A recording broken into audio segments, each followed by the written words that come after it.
അവതാരം അതെ. ശ്രീരാമന്റെ അവതാരം. ഇനി നമ്മള് കവർ ചെയ്യാൻ പോകുന്നത് ശ്രീരാമദേവനെയും എല്ലാവരെയും, ലക്ഷ്മണനാണെങ്കിലും ഭരതനാണെങ്കിലും എല്ലാവരും ഗുരുകുല വിദ്യാഭ്യാസത്തിനും അസ്ത്രവും ശസ്ത്രവും ശാസ്ത്രവും എല്ലാം പഠിപ്പിക്കാൻ ദശരഥ മഹാരാജാവ് വിടുകയാണ്. വിട്ടിട്ട് ശേഷം ആ ഭാഗങ്ങളിലേക്ക് നമുക്ക് നോക്കാം, അല്ലേ? അങ്ങനെ വിട്ട് കാര്യങ്ങളെല്ലാം കഴിഞ്ഞു, വിദ്യാഭ്യാസങ്ങളെല്ലാം കഴിഞ്ഞു, യൗവനമായി, കൗമാരപ്രായക്കാരായി. കൗമാരമോ യൗവനമോ ആദ്യം വരുന്നത്?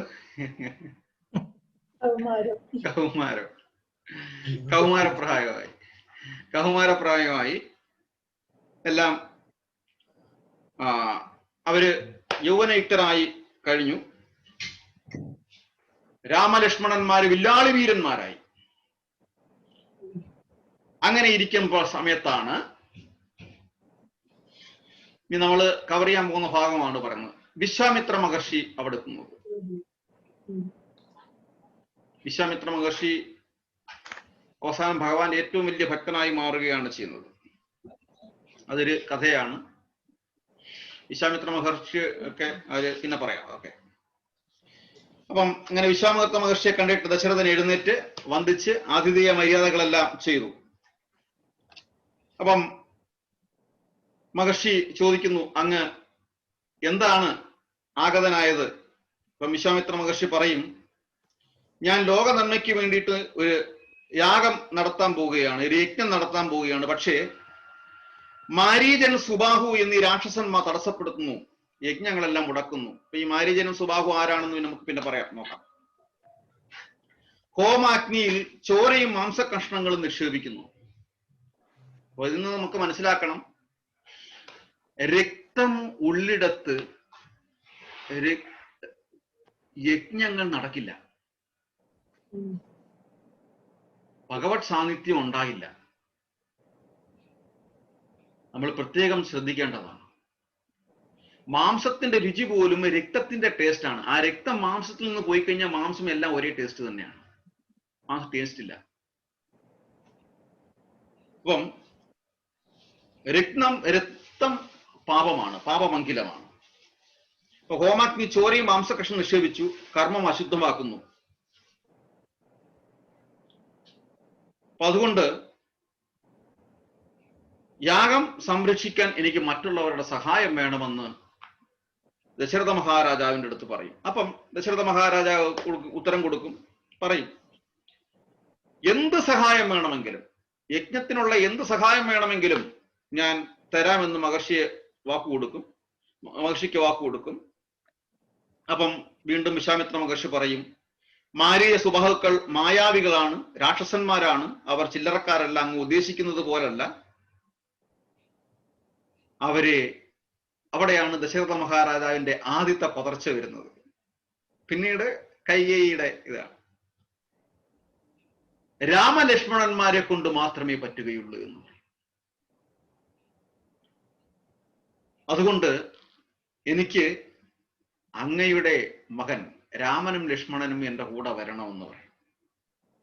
ദശരഥ മഹാരാജ് ഞെട്ടിപ്പോകും.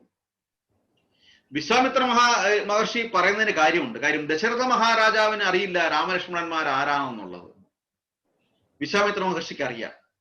അപ്പൊ വീണ്ടും നോട്ട് ദ പോയിന്റ്, ഈശ്വര സാന്നിധ്യം ഉള്ളിടത്തേ വിജയം ഉണ്ടാവുകയുള്ളൂ. ആ ഈശ്വര സാന്നിധ്യം ഉറപ്പിക്കാൻ വേണ്ടിയിട്ടാണ് വിശ്വാമിത്ര മഹർഷി ദശരഥന്റെ അടുത്ത് വരുന്നത്. അത് തന്നെയാണ് അർജുനൻ ചെയ്തതും.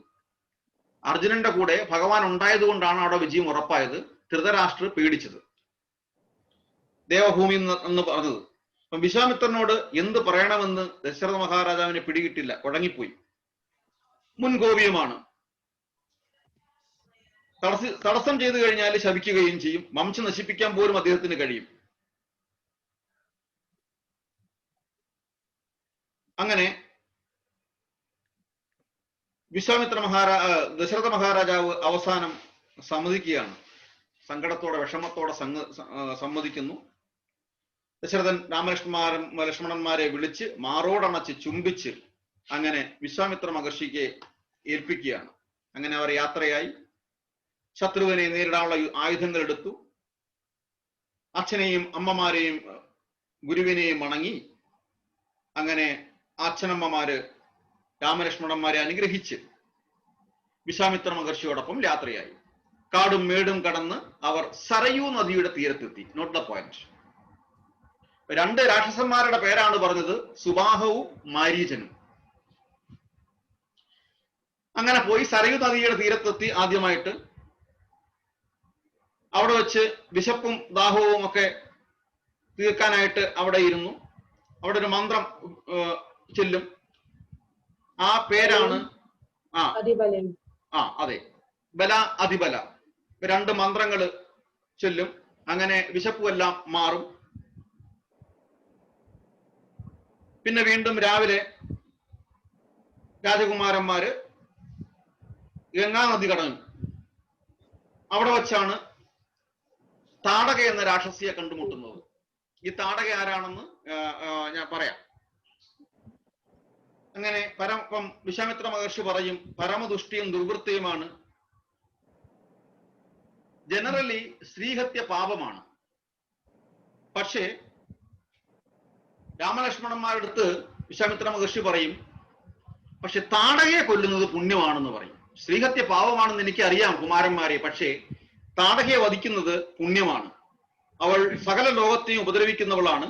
ധർമ്മത്തിന്റെ കണിക പോലും അവളില്ല. അതുകൊണ്ട് അവളെ കൊല്ലുന്നത് അധർമ്മത്തെ ഇല്ലാതാക്കലാണ്. മടിക്കാതെ അവളെ കൊല്ലാൻ പറയും. ഇതൊന്നും വിശ്വാമിത്ര മഹർഷിക്ക് പറ്റത്തില്ല.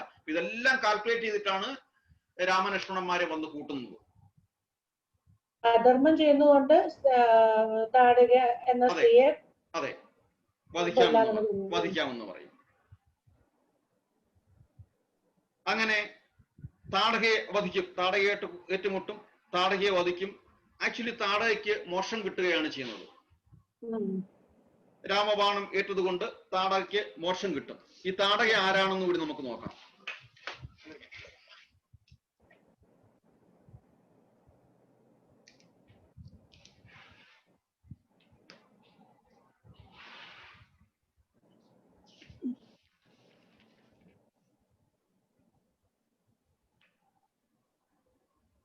സുരക്ഷന്റെ പുത്രനായ സുഖേതു എന്ന ഒരു മഹാരാക്ഷസനുണ്ടായിരുന്നു.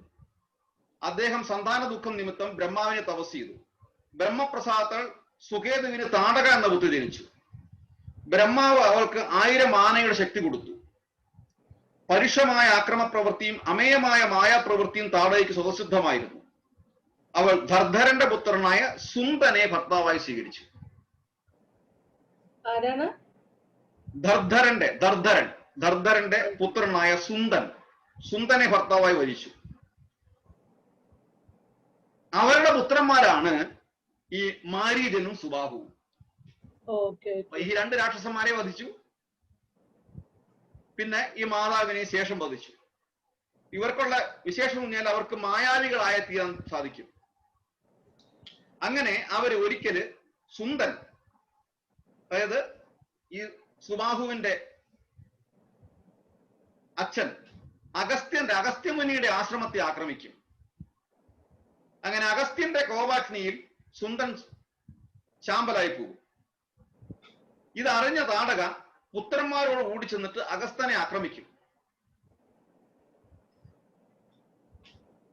അഗസ്ത്യമുനി അന്നേരം തന്നെ അവരെ ശപിച്ച് വീണ്ടും രാക്ഷസരാക്കി, മായാവികളായിട്ടല്ല ചെല്ലുന്നത്, വീണ്ടും അവരെ രാക്ഷസികളാക്കി, ഘോരരൂപികളാക്കി. അവർ ആദ്യം രാക്ഷസ വംശപിതാവായ സുമാലിയോടൊന്നിച്ച്, രാക്ഷസ വംശപിതാവായ സുമാലിയോടൊന്നിച്ച് പാതാളത്തിലും അതിനുശേഷം രാക്ഷസ രാജാവായ രാവണനോടും ഒന്നിച്ച് ലങ്കയിലും താമസിച്ചു. രാവണന്റെ സഹായത്തോടുകൂടി താടക കരൂഷം എന്ന സ്ഥലത്തുള്ള കൊടുങ്കാട് കൈവശപ്പെടുത്തി പുത്രസമേതം അവിടെ താമസം തുടങ്ങി. മനുഷ്യരോ വനദേവതകളോ ദേവന്മാരോ ആ വനത്തിലെത്തി നോക്കാൻ ധൈര്യപ്പെടില്ല. മേഘമോ സൂര്യനോ ആ ആകാശഭാഗത്തുകൂടി സഞ്ചരിക്കാൻ ഒരുമ്പെടുന്നില്ല.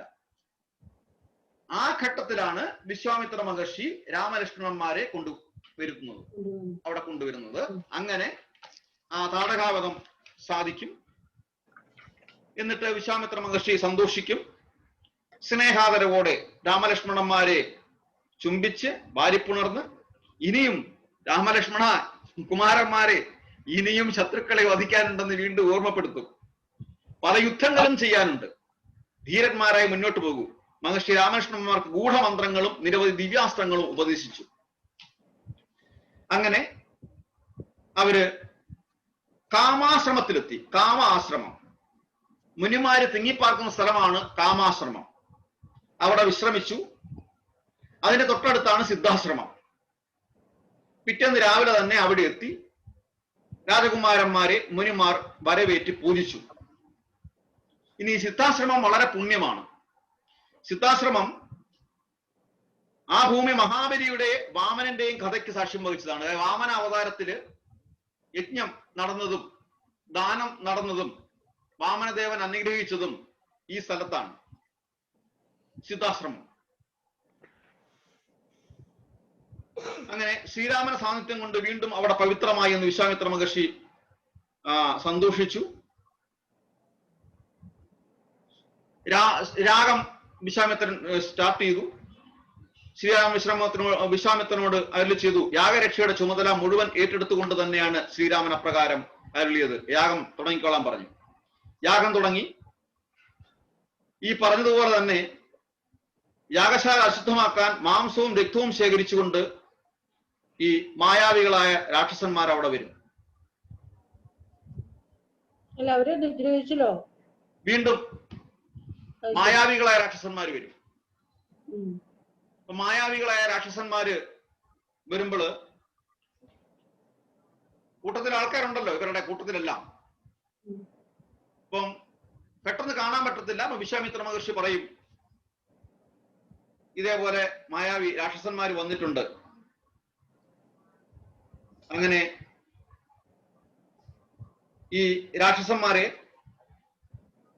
രാമലക്ഷ്മണന്മാര് വധിക്കുകയാണ് ചെയ്യുന്നത്. അങ്ങനെ വധിച്ച് യാഗമെല്ലാം വളരെ സന്തോഷമായിട്ട്, വളരെ വിജയകരമായി, വളരെ അനുഗ്രഹീതമായി നടന്ന് പിന്നെ വീണ്ടും 3 ദിവസം കൂടെ രാമലക്ഷ്മണന്മാർ അവിടെ താമസിച്ച് എല്ലാം കഴിഞ്ഞ് വിശ്വാമിത്ര മഹർഷിക്ക് സന്തോഷമായി അന്യോന്യം അനുഗ്രഹിച്ച് രാമലക്ഷ്മണന്മാർ തിരിച്ചു പോയിട്ട് വരുന്ന ഭാഗം വരെയാണ് നമ്മൾ ഇന്ന് വായിക്കുന്നത്. അത് കഴിഞ്ഞിട്ട് അങ്ങോട്ട് അഹല്യയ്ക്ക് മോക്ഷം കൊടുക്കുകയാണ്. ശരിക്കും ത്രേതായുഗത്തിന്റെ ശ്രീരാമചന്ദ്രന്റെ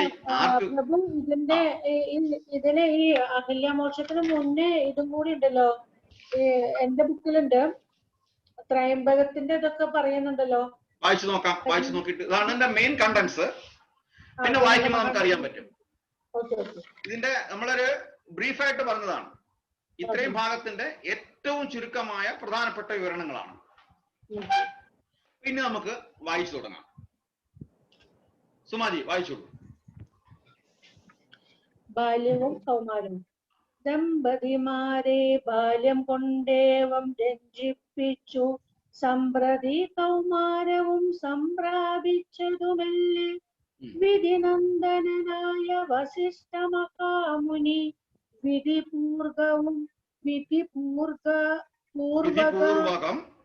പൂർവകം ഉപമാനിച്ചതു ബാലന്മാരെ അല്ലേ? ഉപനിച്ചത് വിധിപൂർവകം ഉപനിച്ചതു ബാലന്മാരെ. ശ്രുതികളോടും അംഗങ്ങളുപാംഗങ്ങൾ സ്മൃതികളും ഉപസ്മൃതികളും അശ്രമമെല്ലാം പാഠമായതും പാർത്താൽ എന്തൊരത്ഭുതമവ. പാടവമേറും നിജശ്വാസങ്ങൾ തന്നെയല്ലോ. സകല ചരാചര ഗുരുവായി മരുവീടും ഭഗവാൻ തനിക്കൊരു ഗുരുവായി ചമഞ്ഞിടും. സഹസ്രപത്രോദ്ഭവ പുത്രനാം വസിഷ്ഠന്റെ മഹത്വമേറും ഭാഗ്യമെന്തു ചൊല്ലാവതോർത്താൽ. ധനുർവേദാംബോധനിധി പാരകന്മാരായി വന്നു തനയന്മാരെന്നതു കണ്ടോരു ദശരഥൻ. മനസ്സിൽ വളർന്നൊരു പരമാനന്ദം പൂണ്ടു മുനിനായകനെയും ആനന്ദിപ്പിച്ചു നന്നായി. ആമോദം വളർന്നുള്ളിൽ സേവകാഭാവം രാമലക്ഷ്മണന്മാരും കൈക്കൊണ്ടാരതുപോലെ കോമളന്മാരായി മേവും ഭരതശത്രുഘ്നന്മാർ സ്വാമി ഭൃത്യകഭാവം കൈക്കൊണ്ടാരനുദിനം. രാഘവനതു കാലമേകദാ കൗതൂഹലാൽ വേഗമേറിയിടുന്നോരു തുരകരഥമേറി പ്രാണസംമിതനായ ലക്ഷ്മണനോടും ചേർന്നു ബാണതൂണീര ബാണാസന പൂണികൾ പൂണ്ടു കാനനദേശേ നടന്നിടിനാൻ നായാട്ടിനായി കാണായ ദുഷ്ടമൃഗ സഞ്ചയം കൊല ചെയ്താൻ. ഹരണി ഹരി കരി കരടി കിടികിരി ഹരി ശാർദൂലാദികളമിത വന്യമൃഗം വധിച്ചു കൊണ്ടുവന്നു ജനകൻ കാൽക്കൽ വെച്ചു വിധിച്ച വണ്ണം നമസ്കരിച്ചു വണങ്ങിനാൻ. നിത്യവും ഉഷസുഷസുദ്ധായ കുളിച്ചൂത്തു ഭക്തി കൈക്കൊണ്ടു സന്ധ്യാവന്ദനം ചെയ്ത ശേഷം ജനകജനനിമാർ ചരണാഭുജം വന്ദിച്ചനുജനോടു ചേർന്നു പൗരകാര്യങ്ങളെല്ലാം ചിന്തിച്ചു ദണ്ഡനീതി നീങ്ങാതെ ലോകം തങ്ങൾ സന്തതം രഞ്ജിപ്പിച്ചു ധർമ്മപാലനം ചെയ്തു. ബന്ധുക്കളോടും ഗുരുഭൂതന്മാരോടും ചേർന്നു സന്തുഷ്ടാത്മന മൃഷ്ടഭോജനം കഴിച്ചതാ ധർമ്മശാസ്ത്രാദി പുരാണേതിഹാസങ്ങൾ കേട്ടു നിർമ്മല ബ്രഹ്മാനന്ദലീന ചേതസാ നിത്യം പരമൻ പരാപരൻ പരബ്രഹ്മാഖ്യൻ പരൻ പുരുഷൻ പരമാത്മാ പരമാനന്ദമൂർത്തി ഭൂമിയിൽ മനുഷ്യനായി അവതാരം ചെയ്തേവം ഭൂമി പാലക വൃത്തി കൈകൊണ്ടു മാണിയിടിനാൻ. ചേതസാ വിചാരിച്ചു കാൺകിലോ പരമാർത്ഥം ഏതുമേ ചെയ്യുന്നോനില്ലല്ലോ വികാരവും ചിന്തിക്കൽ പരിണാമമില്ലാതൊരാത്മാനന്ദ എന്തൊരു മഹാമായ വൈഭവം ചിത്രം ചിത്രം. ഹരേ കൃഷ്ണ. ഇത്രയും മനസ്സിലായിട്ടില്ലേ? ഇത്രയും വായിച്ചത് എല്ലാം മനസ്സിലായിട്ടില്ലേ? അതെ അതെ മനസ്സിലായിട്ടുണ്ട് ഇല്ലേ? മനസ്സിലായി. നീരാജി ഇത്രയും വരികള് മനസ്സിലായില്ലേ? എന്തൊക്കെയാണ് ചെയ്യുന്നുള്ളത്? അച്ഛനും സന്തോഷിക്കുകയാണ്. നായാട്ടി അതിന്റെ അസ്ത്രവിദ്യയും കാണിച്ചു കൊടുത്തപ്പോൾ വീണ്ടും പിതാവ് സന്തോഷിക്കും. എന്നിട്ട് അവസാനം ഇതിനകത്ത് വാൽമീകി മഹർഷി പറയുന്ന വരികളാണ് എഴുത്തച്ഛൻ കൊടുക്കുകയാണ്. പരമൻ പരാപരൻ പരബ്രഹ്മാഖ്യൻ പരൻ പുരുഷൻ പരമാത്മാ പരമാനന്ദമൂർത്തി. ഇത് വാൽമീകി മഹർഷി റിയലൈസ് ചെയ്തിട്ട് എഴുതുന്ന വരികളാണ്. ചെയ്യുന്നതെല്ലാം ആരാണ് ഇത് ചെയ്യുന്നതെന്നുള്ളതാണ്. പരമാനന്ദമൂർത്തിയാണ് ഇതെല്ലാം ചെയ്യുന്നത്. കണ്ടിന്യൂ ചെയ്തോളൂ. അക്കാലം വിശ്വാമിത്രനാകിയ മുനികുല മുഖ്യനും അയോധ്യമാറെഴുന്നള്ളിടിനാൻ. രാമനായവനിയിൽ മായയാ ജനിച്ചൊരു കോമളമായ രൂപം പൂണ്ടൊരു പരമാത്മനം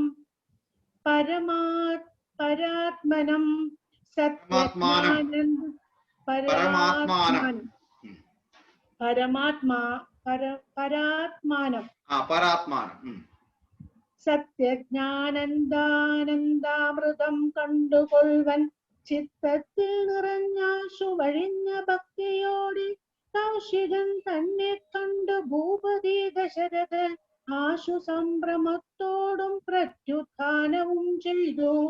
വിധിനന്ദനോടു ചെന്നെതിരേറ്റു യഥാവിധി പൂജയും ചെയ്തു വന്ദിച്ചു നിന്നു ഭക്ത്യ സസ്മിതം മുനിവരൻ തന്നോടു ചൊല്ലിടിനാൻ. പിന്നെന്താ? സജ്ജന്മവും ഇന്ന് വന്നിതു സസ്മിതം മുനിവരൻ തന്നോടു ചൊല്ലിടിനാൻ. സജ്ജന്മവും ഇന്ന് വന്നിതു സഫലമായി. ശ്രീരാമചന്ദ്രനെ കുറിച്ച് പറയുന്നത് അസ്മജ്ജനം ആന്നില്ലേ അവിടെ? ചൊല്ലിടിനാൻ അവിടെ നിർത്തിയാണ്. ചൊല്ലിടിനാൻ പിന്നെ സജ്ജന്മവും വന്നിതു സഫലമായി. ഇവിടെ അസ്മജന്മവും ഇന്നു വന്നിത് അതെ, ഡാഷ് കൊടുത്തിട്ടില്ലേ? ഇല്ല. അതെ, അത് വേണ്ട അല്ലേ? ഇല്ല. സജ്ജന്മം ചൊല്ലിയിടിനാൻ സസ്മിതം മുനിവരൻ തന്നോട്, മുനിവരൻ പറയുകയാണ്, ഓർമ്മിപ്പിച്ചു എന്നാണ് പറയുന്നത്. മുനിവരൻ തന്നോട് ചൊല്ലിയിടിനാൻ സജ്ജന്മവും ഇന്ന് വന്നിതു സഫലമായി. നിന്തിരുവടി എഴുന്നള്ളിയത് മൂലം കൃതാർത്ഥരാത്മാവായതു ജ്ഞാനിക തപോനിധി. ഓക്കെ, വിശ്വാമിത്ര മഹർഷി വന്നതുകൊണ്ട് ദശരഥ മഹാരാജാവിന് സന്തോഷം ആയിട്ട് പറയുകയാണ്, നിന്തിരുവടി എഴുന്നള്ളിയത് മൂലം കൃതാർത്ഥ അന്തരാത്മാവായതു, എന്റെ ആത്മാവിന് സന്തോഷമായി.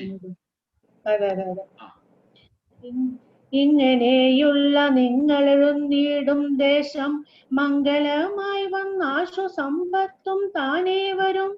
എന്തൊന്നു ചിന്തിച്ചെഴുന്നള്ളിയതെന്നും ഇപ്പോൾ നിന്തിരുവടി അരുൾ ചെയ്യണം ദയാനിധേ. എന്നാലാകുന്നതെല്ലാം ചെയ്വേ ഞാൻ മടിയാതെ, ചൊന്നാലും പരമാർത്ഥം താപസകുലപതേ. വിശ്വാമിത്രനും പ്രീതനായ അരുൾ ചെയ്തിടിനാൻ വിശ്വാസത്തോടു ദശരഥനോടു നതു നേരം. ജ്ഞാനമാവാസ്യം തോറും പിതൃദേവാദികളെ ധ്യാനിച്ചു ചെയ്തിടുന്ന ഹോമത്തെ മുടക്കുന്നോർ മാരീച സുബാഹു മുഖ്യന്മാരാം നക്തഞ്ചരന്മാരിരുവരും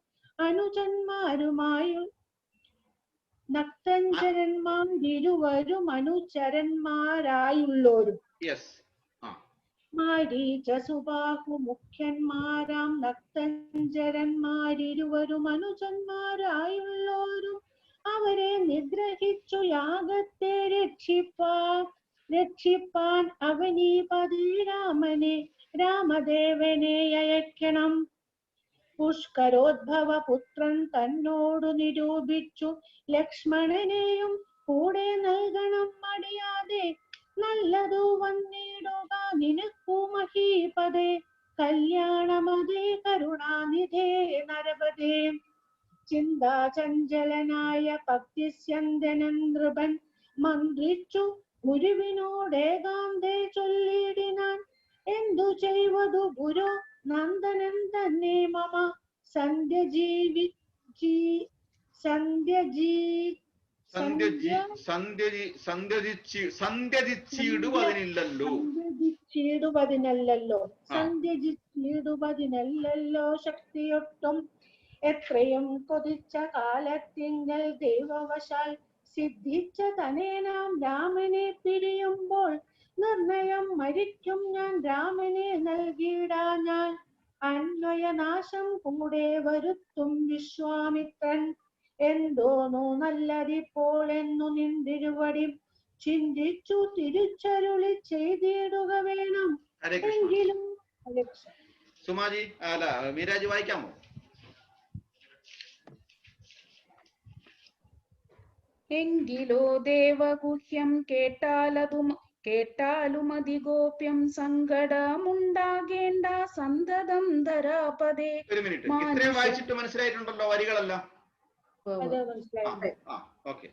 മാനുഷനല്ല രാമൻ മാനവ ശിഖാമണി, മാനമില്ലാതെ പരമാത്മാവു സദാനന്ദൻ. പത്മസംഭവൻ മുന്ന പ്രാർത്ഥിക്ക മൂലമായി പത്മലോചനൻ ഭൂമി ഭാരത്തെ കളവാനായി. നിന്നുടെ തനയനായി കൗസല്യാദേവി തന്നിൽ വന്നവതരിച്ചിതു വൈകുണ്ഠൻ നാരായണൻ. നിന്നുടെ പൂർവജന്മം ചൊല്ലുവാൻ ദശരഥൻ മുന്നം നീ ബ്രഹ്മാത്മജൻ കശ്യപ പ്രജാപതി. നിന്നുടെ പത്നിയാകും ആദിത്യ കൗസല്യ കേളിന്നിരുവരും കൂടി സന്തതിയുണ്ടാവാനായി. ബഹുവത്സരമുഗ്രം തപസ്സു ചെയ്തു നിങ്ങൾ മുഹുരാത്മനി വിഷ്ണു പൂജാധ്യാനാദിയോടും. ഭക്തവത്സലൻ ദേവൻ വരദൻ ഭഗവാനും പ്രത്യക്ഷീഭവിച്ചു നീ വാങ്ങിക്കൊൾവരമെന്നാൻ. പുത്രനായി പിറക്കേണമെനിക്കു ഭവാനെന്നു സത്വരമപേക്ഷിച്ചു കാരണമിന്നു നാഥൻ പുത്രനായി പിറന്നിതു രാമനെന്നറിഞ്ഞാലും ശേഷൻ തന്നെ ലക്ഷ്മണനാകുന്നതും ശംഖചക്രങ്ങളല്ലോ ഭരതശത്രുഘ്നന്മാർ ശങ്ക കൈവിട്ടു കേട്ടുകൊണ്ടാലും ഇനിയും നീ യോഗമായ ദേവിയും സീതയായി മിഥിലയിൽ യാഗവേലായ മയോനിജയായുണ്ടായി വന്നു. ആഗതനായാൻ വിശ്വാമിത്രനും അവർ തമ്മിൽ യോഗം കൂട്ടിയിടുവതിനെന്നറിഞ്ഞിടണം നീ എത്രയും ഗുഹ്യമിതു വക്തവ്യമല്ല താനും പുത്രനെ കൂടെ അയച്ചിടുക മടിയാതെ. ഹരേ കൃഷ്ണ. ഇത്രയും ഈ ശ്രീരാമ അവതാരവും ദശരഥന്റെ ജന്മമൊക്കെ നമ്മൾ ആദ്യത്തെ ദിവസം പറഞ്ഞിരുന്നു, ഓർമ്മയുണ്ടോ? ഫസ്റ്റ് ഇൻട്രൊഡക്ഷൻ ദിവസം, ഫസ്റ്റ് ദിവസം നമ്മൾ പറഞ്ഞത് ഓർമ്മയുണ്ടോ? ഏതൊക്കെ നിമിത്തമാണ് വരുന്നത് ദശരഥൻ ജനിക്കുന്നത്, അല്ലേ? അതാണ് ഒന്നുകൂടെ ഇപ്പം വിശ്വാമിത്ര മഹർഷി ദശരഥനോട് പറയുന്നതാണ്. ഇത്രയും മനസ്സിലായിട്ടില്ലേ? ലക്ഷ്മണൻ ആരാണ്? വിശ്വാമിത്ര മഹർഷി പറയുന്നതാണോ അതോ മന്ത്രി പറഞ്ഞു കൊടുക്കുന്നതാണോ ദശരഥന്? അല്ല അല്ലേ? അല്ല, വിശ്വാമിത്ര മഹർഷി പറയുന്നതാണ് വിഷമിക്കണ്ട, ശ്രീരാമ ലക്ഷ്മണൻ ആരാണ് എന്ന് പറഞ്ഞു കൊടുക്കുകയാണ്.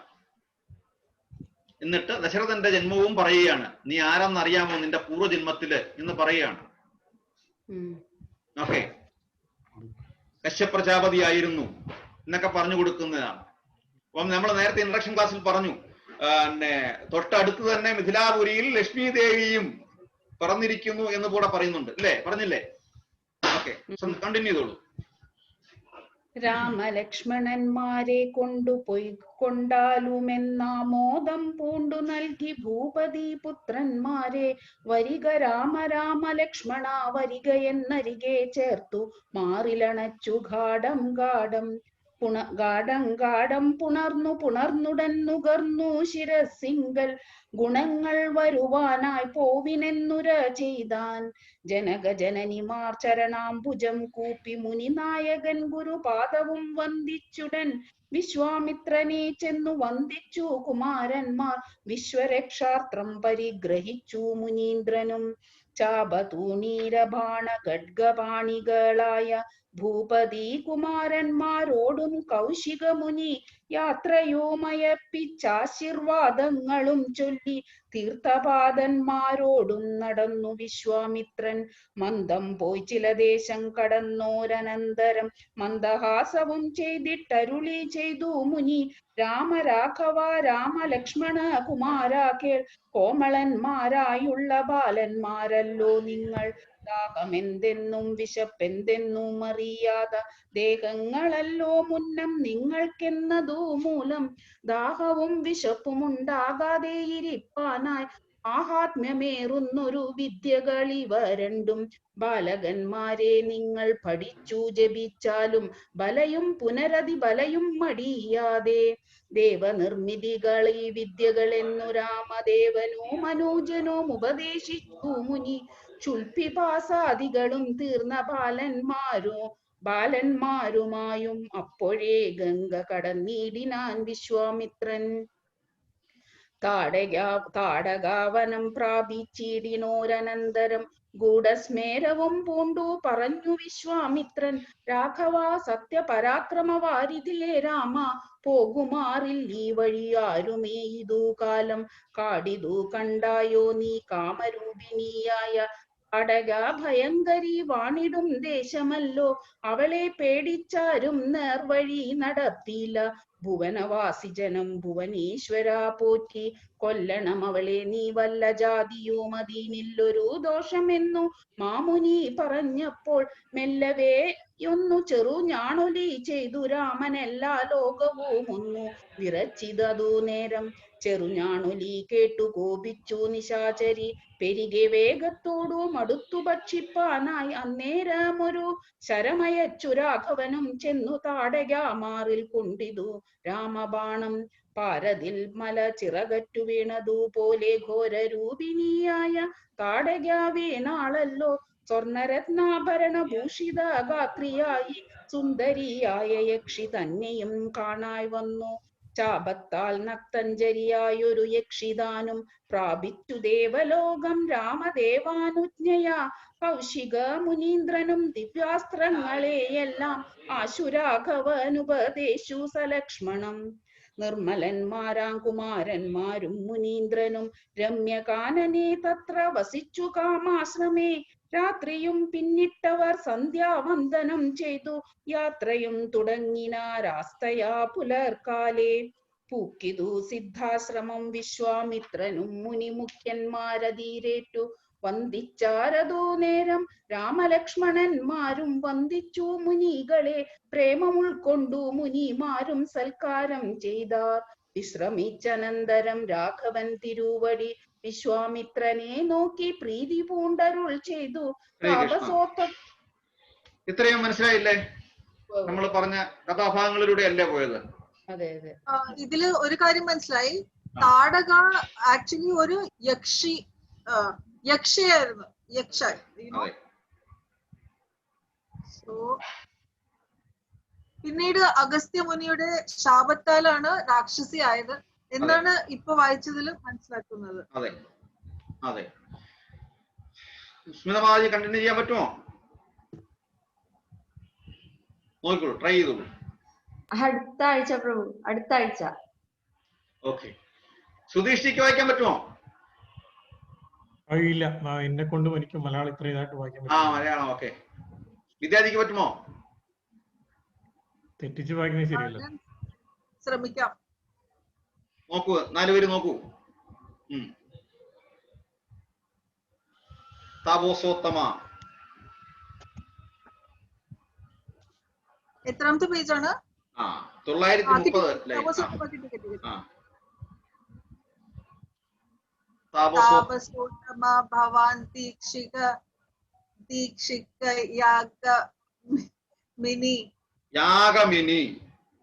യാഗമിനി താപം കൂടാതെ രക്ഷിച്ചിടു വനേതു ചെയ്യും ദുഷ്ടരാം നിശാചരേന്ദ്രന്മാരെ കാട്ടിത്തന്നാൽ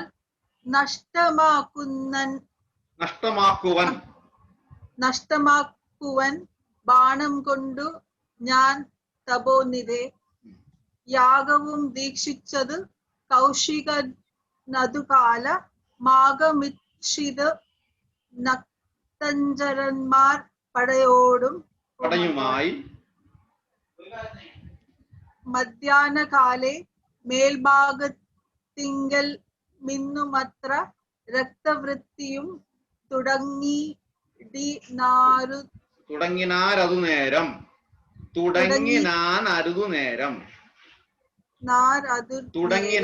ആക്ച്വലി സ്പ്ലിറ്റ് തുടങ്ങിനാർ അതുനേരം. അതിനാണ് തുടങ്ങിനാർ അതുനേരം. പാരാതെ 2 ശരം തൊടുത്തു രാമദേവൻ മാരീച സുബാഹു വീരന്മാരെ പ്രയോഗിച്ചാൻ. കൊന്നിതു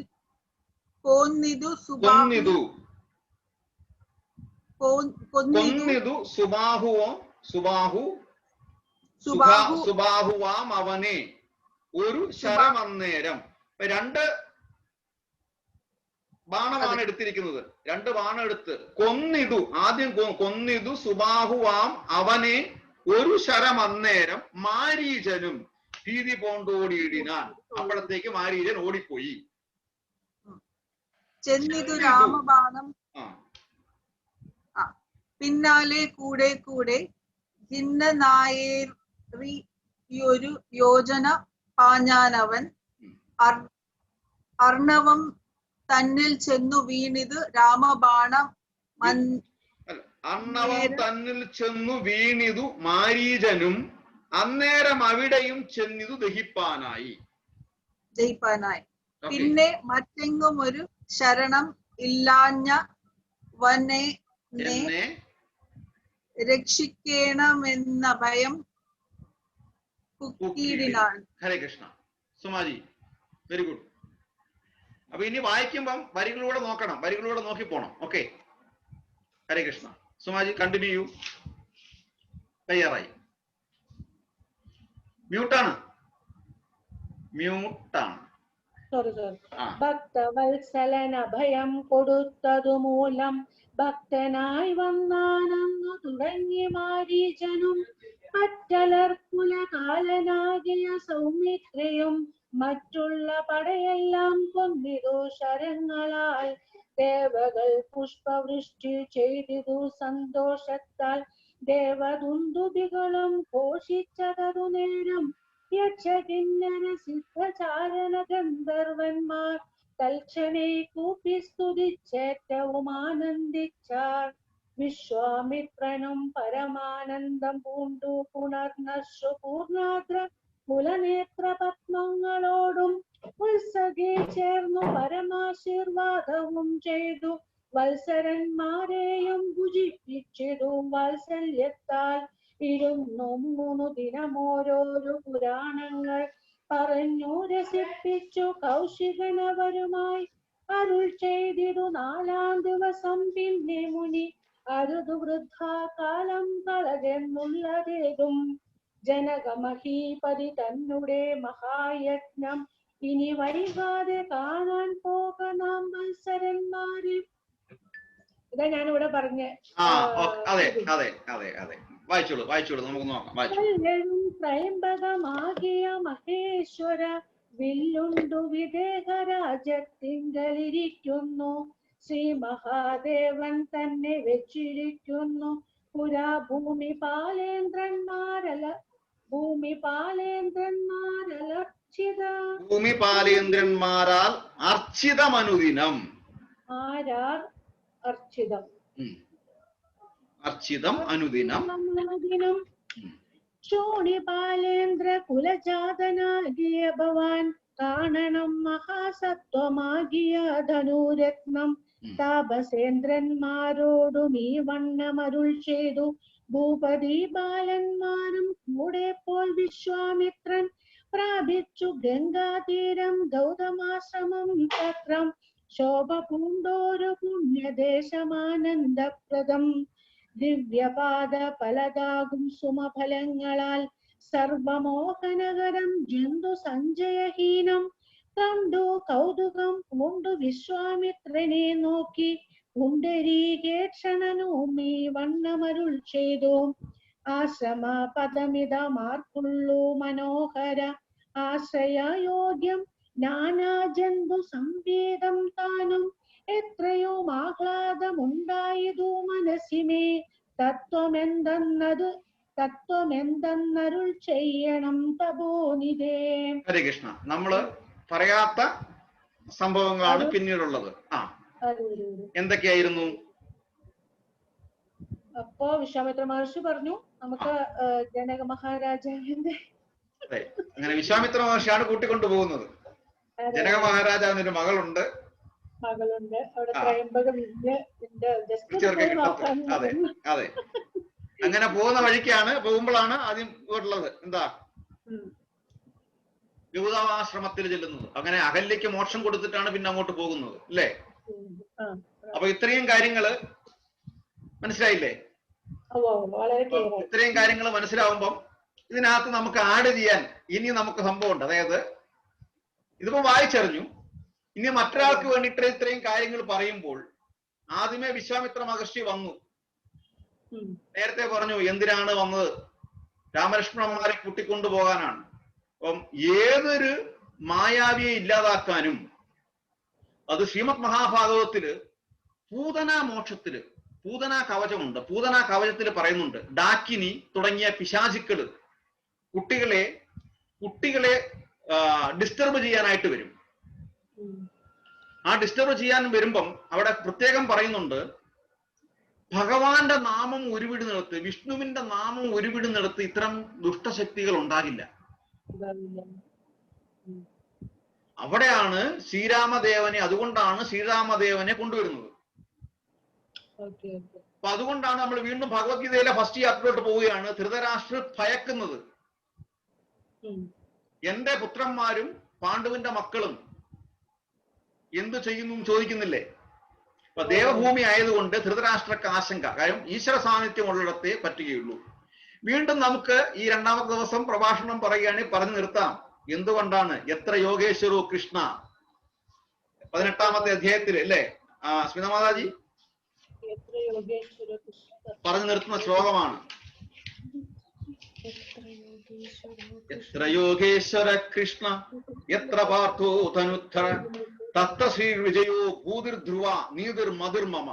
എവിടെ യോഗേശ്വരനായ കൃഷ്ണനുണ്ടോ, എവിടെ വില്ലാളി വീരനായ അർജുനനുണ്ടോ, അവിടെയാണ് ഐശ്വര്യവും വിജയവും അസാധാരണ ശക്തിയും നീതിയും ഉള്ളത് എന്ന് ആര് പറഞ്ഞു നിർത്തുകയാണ്?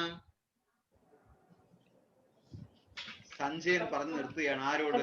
ധൃതരാഷ്ട്രോട് പറഞ്ഞു നിർത്തുകയാണ്. അപ്പം അങ്ങനെ 2-ാമത്തെ ദിവസത്തെ പ്രഭാഷണവും ഇങ്ങനെ പറഞ്ഞു നിർത്താം. സിമ്പിളായില്ലേ? ഒരു തത്വങ്ങളും കൊണ്ടുവരേണ്ട ആവശ്യമില്ല, ഒരു സുഖസുഷുപ്തിയിലൂടെയും പോകേണ്ട ആവശ്യമില്ല, ഉറക്കം എത്ര നേരം പറയണമെന്നും പറയേണ്ട ആവശ്യമില്ല. നമുക്ക് സത്ത് എന്താണെന്നുള്ളതാണ് നമ്മൾക്ക് മനസ്സിലാക്കേണ്ടത്. ഈ സത്തിനെയാണ് എല്ലാവർക്കും കേൾക്കാൻ ഇഷ്ടവും, അതാണ് നമ്മൾ എടുക്കേണ്ടതും. ബാക്കിയെല്ലാം വിട്ടേക്കണം. ശരിയല്ലേ? ഇപ്പൊ മനസ്സിലായില്ലേ? ഇത് ഏകദേശം സുമാജി റെഡിയാണ് കേട്ടോ. അപ്പൊ നമ്മള് രാമായണത്തിന്റെ 2-ാമത്തെ ദിവസം നമ്മൾ കടന്നു. വളരെ മനോഹരമായി താടകാവധവും പിന്നെ സുബാഹു ആ രാക്ഷസന്മാരെ വധിച്ചതും യജ്ഞങ്ങൾ പരിപൂർണ വിജയത്തോടെ നടന്നതും എല്ലാം നമ്മൾ വളരെ മനോഹരമായിട്ട് വായിച്ചു. ഇതിനകത്ത് എന്തെങ്കിലും സംശയങ്ങളുണ്ടോ? കുറെ കഥാപാത്രങ്ങള് ഇതിനകത്ത് ഈ ഒരു വാക്കൊന്നായിരുന്നു എനിക്ക് മനസ്സിലായി. എന്താണത്? അർണവം. അർണവം എന്ന് വെച്ചാൽ എന്താ? എവിടെയാ പറഞ്ഞത്? അത് എനിക്ക് ബുക്കിന്റെ പേജ് നോക്കിയാ പറയാൻ പറ്റുന്നുള്ളൂ. ശ്ലോകം നമ്പർ പറഞ്ഞാൽ ഇപ്പൊ വായിച്ച ശ്ലോകത്തിന്റെ മിഡിലാണ്. താടകാവധത്തില്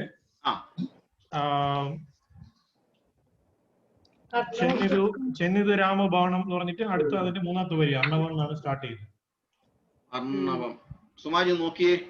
അതിവിടെയാണ്. ഖിന്നനായേറിയൊരു യോജന പാഞ്ഞാനവൻ അർണവം ചെന്നു വീണിതു മാരീജനു. അത് വായിച്ചപ്പോ എനിക്കും തോന്നിയത് എന്താന്നുള്ളത്.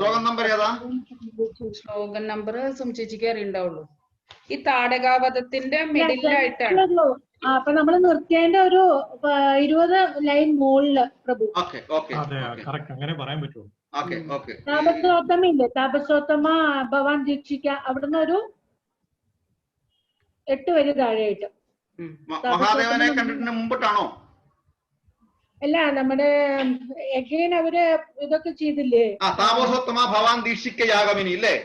അത് കഴിഞ്ഞിട്ട് പാപം കൂടാതെ രക്ഷിച്ചിടുവാൻ അതേ നേരം ദുഷ്ടരാ നിശാചരേന്ദ്രന്മാരെ കാട്ടിത്തന്നാൽ നഷ്ടമാക്കുവാൻ ബാണം കൊണ്ടു ഞാൻ കുറച്ച് താഴത്തേക്ക് വന്നാൽ ചെന്നൈ രാമബാണം പിന്നാലെ. ഓക്കെ, മനസ്സിലായി.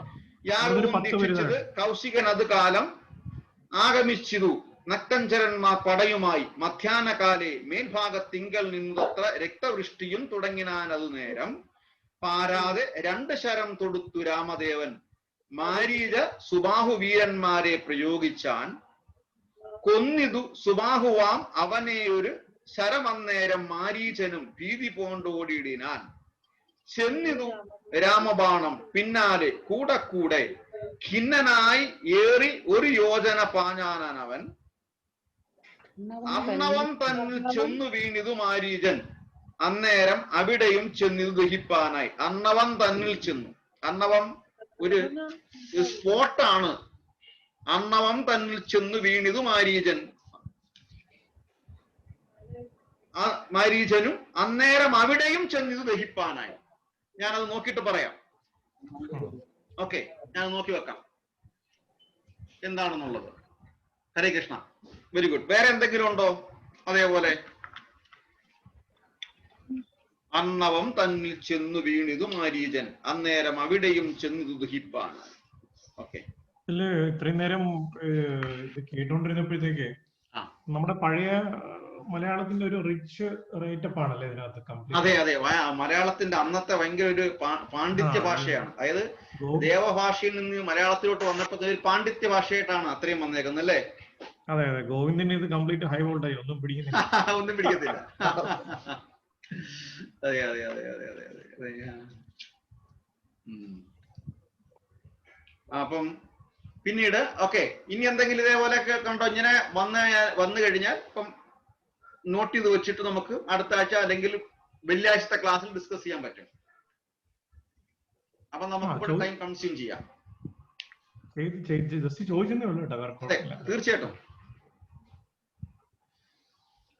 അപ്പം അങ്ങനെ ശ്രീരാമദേവന്റെ കഴിഞ്ഞു. നാളെ അഷ്ടമി.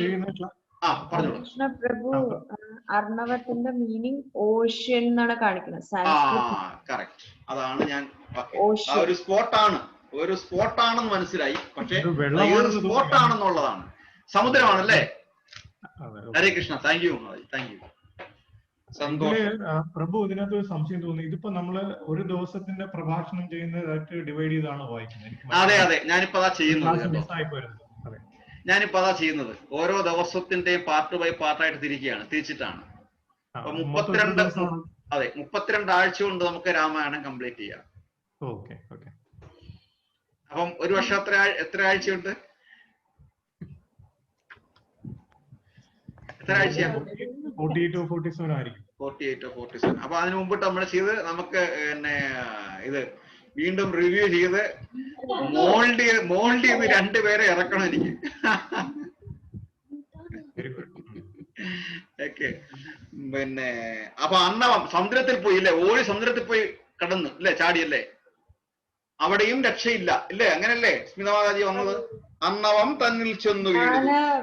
കേട്ടിരിക്കണത് പ്രഭു, ഈ മാരീജന് അവിടുന്ന് ആദ്യത്തെ ആ ബാണം ചെയ്യുന്ന സമയത്ത് പോയി വീഴുന്ന സ്ഥലത്തിന്റെ പേരാണ് ഇപ്പോഴത്തെ മൊറീഷ്യസ് എന്നാണ് ഞാൻ കേട്ടിരിക്കുന്നത്.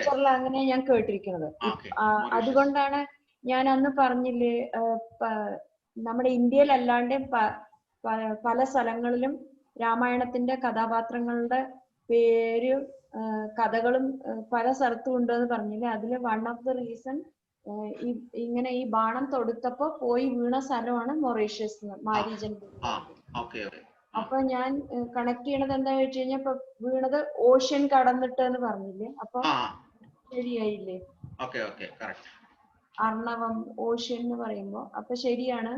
നമ്മളിപ്പോ ഇന്ത്യന്ന് കണക്കാക്കുമ്പോ കടല് കടന്ന് പോയി വീണു എന്ന് ഞാൻ അങ്ങനെ എടുക്കുന്നത്. ശരിയാണ്, തീർച്ചയായിട്ടും.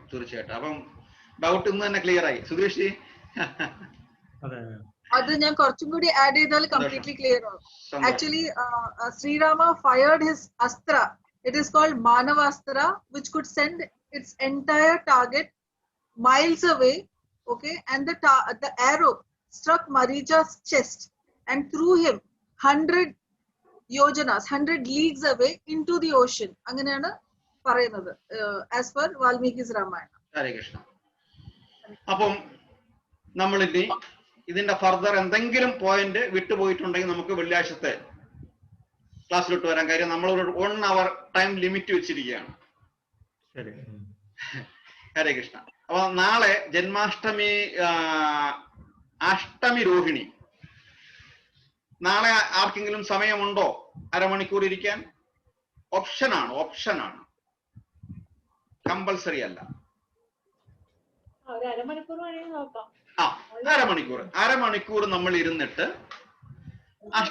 ഭഗവാന്റെ ഇതേപോലെ മറ്റൊന്നുമില്ല, ഭഗവാന്റെ ജന്മകഥനം ആ ഒരു ശ്ലോകം നമ്മൾ ഭാഗവതം വായിക്കും,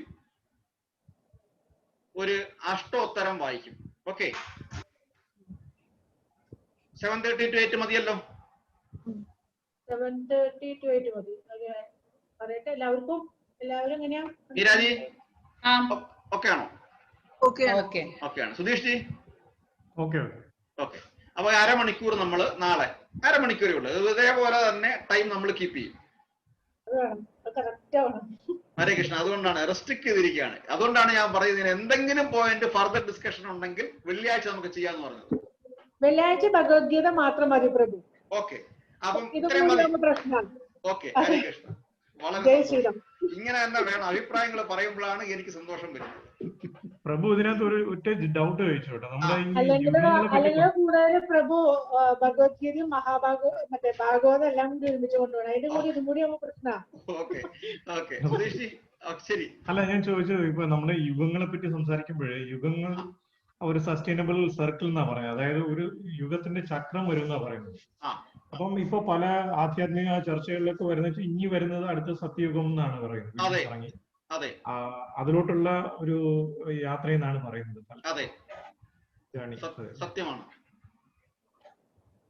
ഓരോ യുഗങ്ങളും കറങ്ങുമ്പോൾ നമ്മള് പെട്രോളിയം എടുക്കുമ്പം ടാറ് വരുന്നതിനോട്ട് ഓരോ യുഗം കഴിയും തോറും അതിനകത്ത് വരുന്ന കലങ്ങി മറിഞ്ഞു വരുന്ന ചെളികളാണ് കലിയുഗത്തിലേക്ക് മാറി വരുന്നത്. ആ ജന്മങ്ങളെ എല്ലാം കലിയുഗത്തിലേക്ക് ഭഗവാൻ മാറ്റിവെക്കും.